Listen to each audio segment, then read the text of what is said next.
আসসালামু আলাইকুম রাহমাতুল্লাহ। গরুগুলা এফএমডি ভাইরাসে আক্রান্ত ছিল, নতুন গরুগুলা এখন আলহামদুলিল্লাহ সুস্থর পথে। এই ৩-৪ দিন আমি কি কি ওষুধ ব্যবহার করছি, এই যে দেখেন আমার হাতে কিন্তু অনেকগুলো ওষুধ। এই ওষুধগুলো আমি কি কি কাজে ব্যবহার করছি, অনেকে দেখছেন অনেকে দেখেন না। এই সবগুলো ওষুধের বিস্তারিত বা কখন কি ব্যবহার করছি আমি আপনাদেরকে এই ভিডিওতে আপনাদেরকে জানানোর চেষ্টা করবো। প্রথমত আমরা কিভাবে বুঝবো যে আমার গরুটা এফএমডি ভাইরাসে আক্রান্ত হয়েছে। যখন এফএমডি ভাইরাসে আক্রান্ত হইব, যে কোনো এফএমডি এলএসডি, তখন কিন্তু তার তাপমাত্রা অনেক বেড়ে যাবে। যেমন ১০৩ হলো নর্মাল টেম্পারেচার, ১০৪, ১০৫, তখন বুঝতে পারবেন যে না আমার গরুটা যে কোনো একটা রোগ আছে। বুঝছেন, ভিতরে যে কোনো একটা রোগ আছে। দ্বিতীয়ত তার মুখে দিয়ে লালা পড়বো। বুঝছেন, প্রথমত জ্বর থাকবো, দ্বিতীয়ত তার মুখে দিয়ে লালা পড়বো।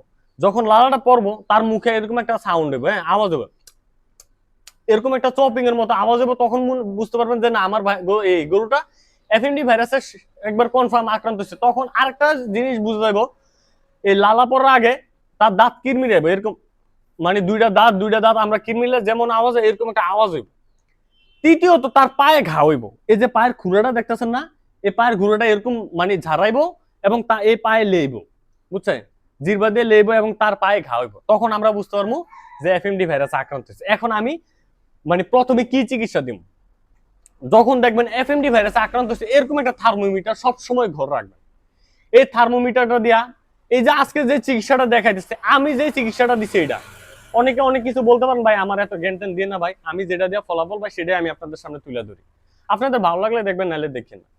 বুঝছেন, প্রথমত আমি এরকম একটা থার্মোমিটার তার পায়খানার রাস্তায়, এরকম একটা ডিজিটাল থার্মোমিটার তার পায়খানার রাস্তায় এরকম বাঁকা করে ধরছি। ধরার পরে যদি দেখছি যে ১০৪, ১০৫ টেম্পারেচার, তখন আমি এই ইঞ্জেকশন গুলো ব্যবহার করছি। এফএমডি ভাইরাসে যত অ্যান্টিবায়োটিক কম ব্যবহার করতে পারবেন, যত অ্যান্টিবায়োটিক ব্যবহার কম করতে পারবেন, তত আপনার রিস্ক কম থাকবে। অ্যান্টিবায়োটিক ব্যবহার করলে হয়তোবা রোগটা তাড়াতাড়ি সারে, কিন্তু গরু মারা যাওয়ার সম্ভাবনা বেশি থাকে। হয়তোবা অ্যান্টিবায়োটিক ব্যবহার না করলে এই রোগ কিন্তু মুখে ঘা, পায়ে ঘা হলে কিন্তু ঘা শুকাতে শুকাতে ৮-১০ দিন লাগে। এই রোগের সময় লাগে। আপনি ওই যে ধরছেন আর চিকিৎসা দিচ্ছেন আর ভালো হয়ে যাবে তেমন না। আজকের ভিডিওটা বড় হয়ে যাবে। প্রথমত আপনি যদি জ্বর কন্ট্রোল করতে পারেন, তাহলে জ্বর উঠছে, জ্বর ইঞ্জেকশন দিচ্ছেন বা গরুর তাপমাত্রা নিয়ন্ত্রণে আছে, ওই রোগ কিন্তু যত গরুর তাপমাত্রা নিয়ন্ত্রণ করতে পারবেন, তত রোগ আস্তে আস্তে মানে ভালোর পথে থাকবো। প্রথমত এই যে এফএনএফ কোম্পানির R3 ব্যাট, এই যে দেখছেন R3 ব্যাট, এটা হলো অ্যান্টিহিস্টামিন নিরাবেট। এই R3 ব্যাট যখন গরুটা দেখছি জ্বর হয়েছে, তখন আমি প্রথমে অ্যান্টিহিস্টামিন দিছি। হ্যাঁ, অ্যান্টিহিস্টামিন যাতে ওষুধরা তাড়াতাড়ি কাজ করে, দ্রুত কাজ করে এবং ওষুধের মানে এই পার্শ্ব প্রতিক্রিয়া না হয়। এরপর আমি এই যে এফএনএফ কোম্পানির R3 ব্যাগটা আমি দিছি। দেওয়ার পরে এটা কিন্তু একদিন দিলে ভালো হইব না, আপনার প্রতিদিন একদিন দিতে পারবেন। আপনার এই জ্বরটা তার এই যে যেমন এই গরুটা ধরেন, এই গরুটা এফএমডি ভাইরাসে আক্রান্ত হচ্ছে, আমি প্রতি ৩ দিন বা ৩বার বা ৪বার আমি কিন্তু জ্বর মাপছি। জ্বর মাপার পরে যদি দেখতেছি না বেশি জ্বর হচ্ছে, তখন কিন্তু এই R3 ব্যাট ইনজেকশনটা দিয়ে দিই। জ্বর মানে জ্বরের ইনজেকশন গেল, এরপরে মুখে যখন ঘা হইব, তখন এই যে দেখেন, এই যে দেখেন সোডা, বুঝছেন, খাবার সোডা। এই খাবার সোডা গরুর গ্যাসেরও কাজ করে, জীবাণুরও কাজ করে। যখন মুখে দিয়ে লালা পড়বো, হ্যাঁ যখন মুখে দিয়ে লালা পড়বো, এই খাবার সোডাটা বেশি করে বোতলে লইয়া বাস তার মুখটা ওয়াশ করে দিবে।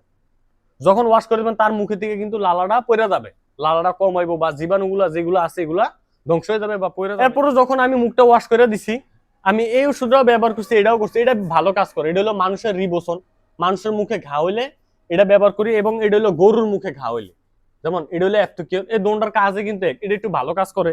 তো এটা আমি পরে দেখাইতে, এটা চুইরা হাতে নিবেন।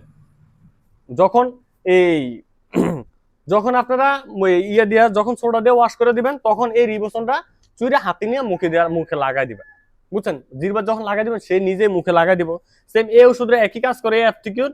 যখন এই সোডা দিয়ে ওয়াশ করার পরে মুখে নিয়ে বাস মুখে লাগাই দিবেন, সে আস্তে আস্তে ঠিক হয়ে যাবে। কিন্তু এই ওষুধটা 3 থেকে 4 বার লাগাই দেবো দৈনিক। মুখটা 3 থেকে 4 বার ওয়াশ করে দেবো এবং এই ওষুধটা লাগাইতে হইব, মুখে লাগাইতে হইব। এরপরে গেল মুখের ইয়া। এরপরে পায়ের ঘায়ের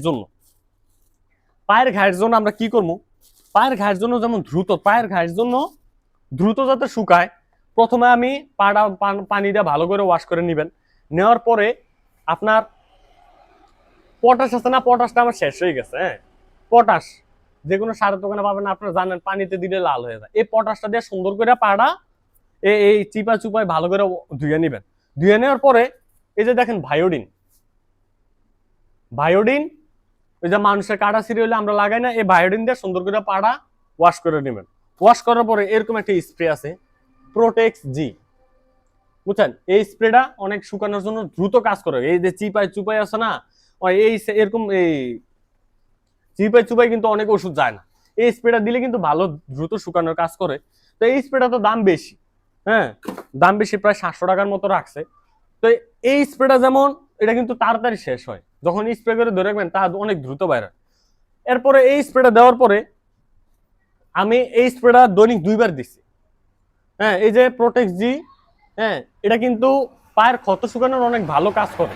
যখন ফ্লোরে আপনি যখন ফ্লোর যত শুকনো রাখতে পারবেন তত গরু তাড়াতাড়ি সুস্থ হইব, বুঝছেন?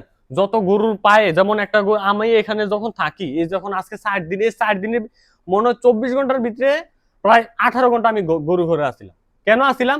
যখন তার পায়ে ঘা হইব, যখন ওই ঘাড়ার উপরে গোবরটা লাগবে ওইখানে পাড়া দিব, তখন ওই ঘাড়া কিন্তু সহজে শুকাইব না। আমি বারবার গোবরটা সরাই দিছি যাতে গরুটা গোবরে পাড়া না দেয়। এরপরে এই যে রেনা বিকিসি, হ্যাঁ রেনা বিকিসি অনেক ভালো একটা, হ্যাঁ অনেক ভালো একটা জীবাণুনাশক। যখন গরুটা ঘরটা সকালে ধুইছি, ধোয়ার পরে পটাশ দিয়ে ধুয়ে দিছি, এরপরে রেনা বিকিসি আপনার পানিতে গুলাইয়া বাস পুরো ঘরটা দিয়ে। এফএমডি এলএসডি এই দুইটা ভাইরাসজনিত রোগ যত দ্রুত আপনি যত্ন নিতে পারবেন, যত ভালো যত্ন নিতে পারবেন, ঘরটা পরিষ্কার রাখতে পারবেন, তার শরীরটা পরিষ্কার রাখতে পারবেন, তার একটা শুকনো জায়গায় রাখতে পারবেন, তত তাড়াতাড়ি কিন্তু এই রোগটা ভালো হইবে, বুঝছেন?